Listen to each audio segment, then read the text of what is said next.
Okay, so get this. We're diving into Portugal today, Portugal. but not just for like the beaches and pastéis de nata. Right. We're looking at how Portugal could actually become a global leader, Okay. but in a totally unexpected way. Interesting. Ethical cultural collaborations with artists from the indigenous and global South communities. Now, that's a fascinating concept. And all of this is coming from an article on TATANKA.site. Yeah, they're super active in promoting global cultural initiatives. Yeah, and the article, it doesn't hold back at all. Yeah. It dives right into how Portugal could completely like reshape its global image, Interesting. moving away from its colonial past and towards something way more equitable and sustainable. Exactly. And it starts by tackling a really crucial point, Okay. recognizing the inherent value of indigenous and global South art. Right, so it's more than just... This isn't just about pretty artifacts. We're Yeah. talking about living traditions, powerful expressions of identity. It's about respect for the artists and their heritage and their creative control. Absolutely. And the article contrasts this with like the dangers of appropriation, Right. where these art forms get exploited. It's a crucial distinction. Mm-hmm. Imagine a world where artists are fairly compensated Right. and they retain the rights to their work. Yeah. That's the foundation that the article is laying. So how does Portugal actually make this happen? Right. Like, what are the concrete steps? The article talks about creating platforms that genuinely amplify these artists' Yeah. voices. Right. Not just token representation, Mm-hmm. but dedicated spaces where they can truly shine. Like what? So give me an example. Imagine, instead of just another tourist shop Yeah. selling generic souvenirs, Right. you stumble upon a gallery showcasing incredible indigenous art. Okay. And it's in like a repurposed historic building in Lisbon. Now that's cool. It changes the whole experience, Yeah. right? Not just for tourists, but for the artists themselves.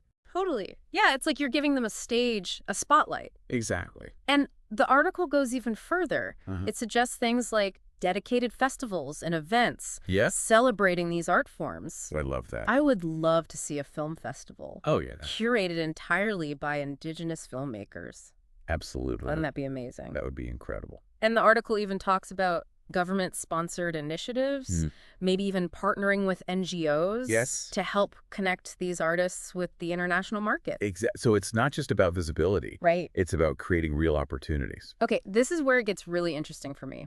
Okay. The article brings up ethical business practices. Yes. Very important. We're talking fair trade policies, making sure that artists get paid what they deserve, Absolutely. and even certification systems for ethically sourced art.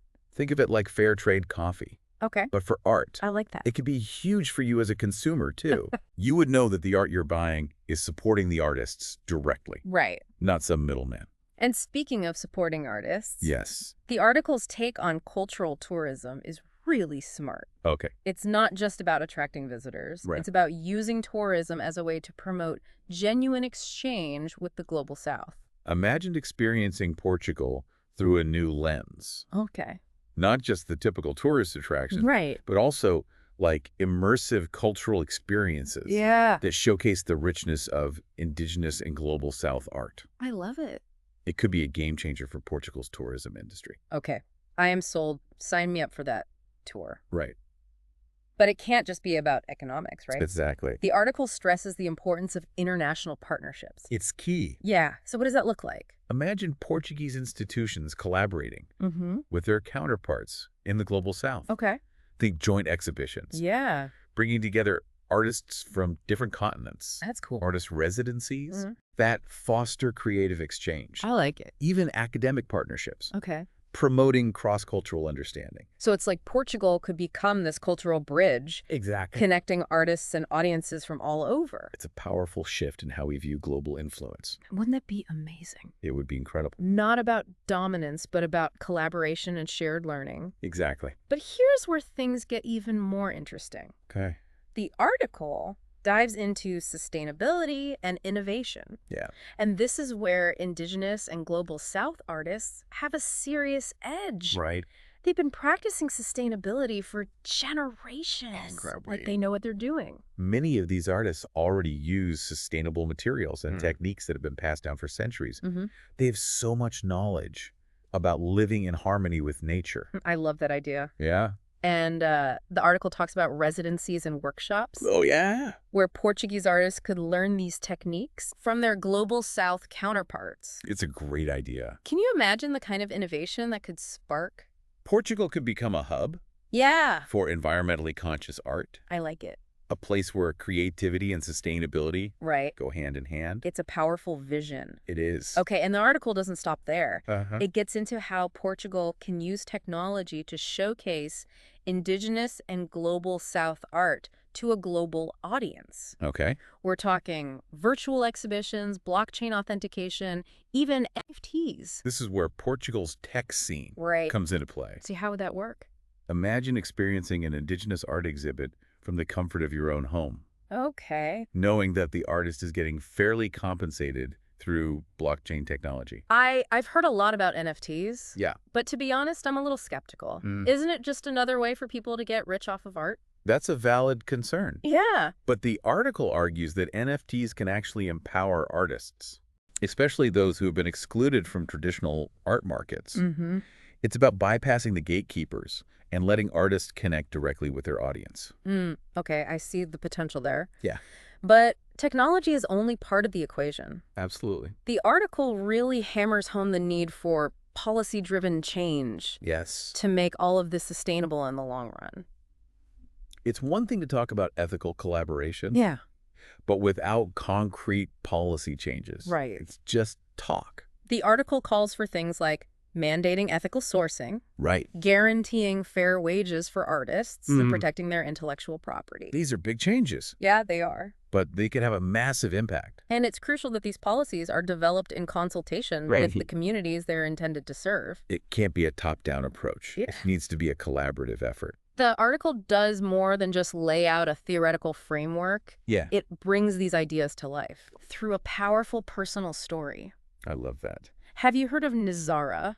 Oh, yes. 𝗧𝗓's story is incredible. Okay, so tell me about it. It perfectly illustrates the transformative power Okay.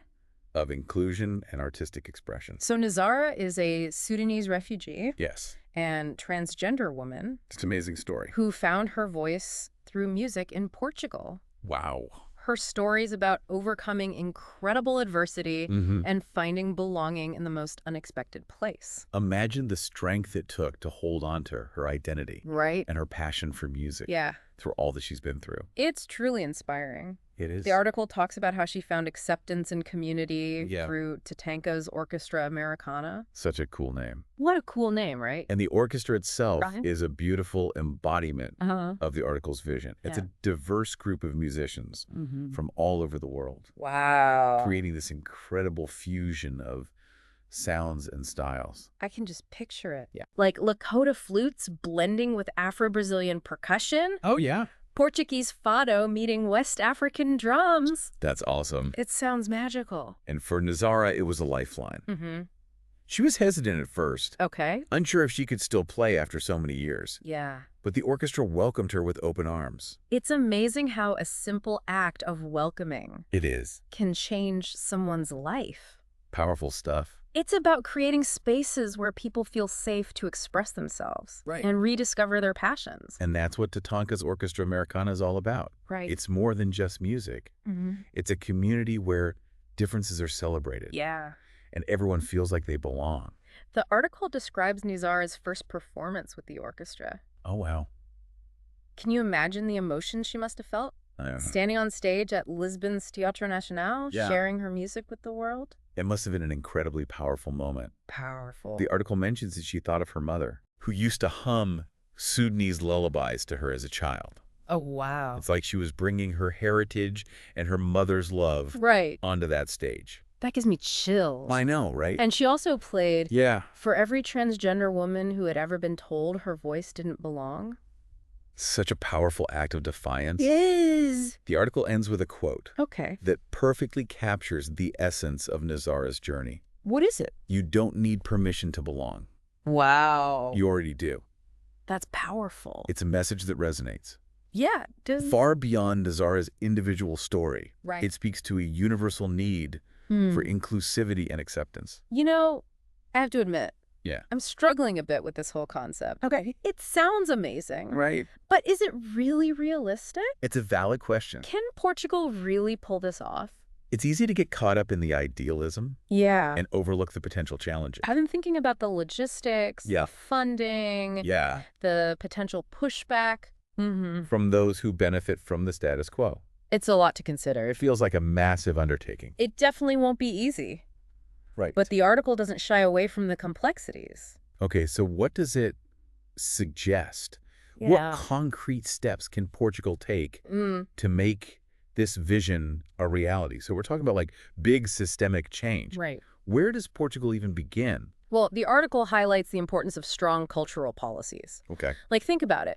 Portugal could mandate ethical sourcing for all government-funded cultural projects. So like putting their money where their mouth is? Exactly. It would send a huge signal to the market. What else? They could establish a fund Okay. specifically for supporting indigenous and global South artists. Maybe even offer grants for collaborative projects. Yep. And what about education? Oh, that's crucial. Yeah. The article talks about integrating cultural sensitivity and ethical practices into art school curricula. Yeah. Imagine a generation of artists. Who are trained to think differently about collaboration and cultural exchange. And it's not just about artists. Exactly. Right. Public awareness campaigns could educate consumers about the importance of ethical sourcing and supporting artists directly. Okay, now we're talking. Right. But let's be real. Yeah. This all sounds expensive. There's no denying the financial commitment involved. Right. But the article argues that the potential return on investment is huge. So you mean economically? Exactly. All right. Think about the boost to tourism, Yeah.